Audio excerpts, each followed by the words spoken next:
আপনারা ভাবতেছেন পানি তো হুদায় আসছি, আরে না ভাই হুদায় আসি নাই, আমি দেখাইতেছি 1 মিনিট।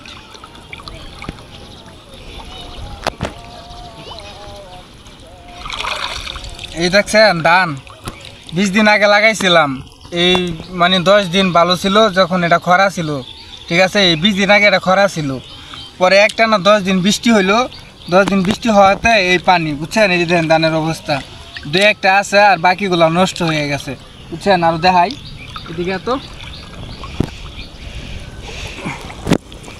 এ দেন, এবার তো অনেকটা জায়গার মধ্যে এই একটা ধান আছে আর ধান নাই, মানে যে কটা ধান রোপণ করছিলাম পাতলা পাতলা রোপণ করছিলাম, যে এটা মানে একটু নিচু জমিন, এনে ধান বেশি হয়, এমনি সুবাইয়া যায়, তার জন্য পাতলা পাতলা রোপণ করছিলাম, নাই মানে পাতলা পাতলা আছে, শালুক গাছ আছে এদিকে, ধান নাই, এমন আছে শুধু শালুক। শালুক আছে কিনা পাই না তোরে, শামুক, মানে এই জমিন হানির মধ্যে আপনার 100 মন ধান হইতো, এই যে এনে আছে আপনার 40% জায়গা, আমাদের আছে আর 40% এনে 100 মন ধান হইতো। তো এই জায়গাটা এবার মনে হয় না যে ধান হইব, কারণ পুরাটা পানি বইরে গেছে, এদিকে হয়তো পুরাটা পানি, মানে বৃষ্টি একের পর এক বৃষ্টি হয়েছে রেগুলার।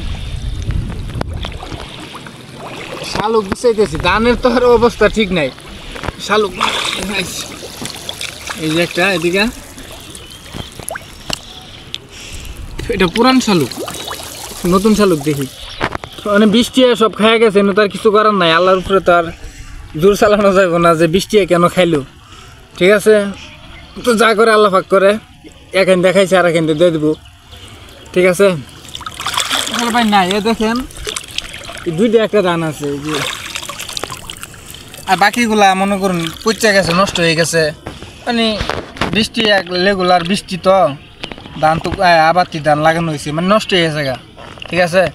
সমস্যা নাই, আল্লাহ এখান দিয়ে দিয়ে দেবো, ঠিক আছে। সবাই লাইক করে দেন, ভালো থাকেন।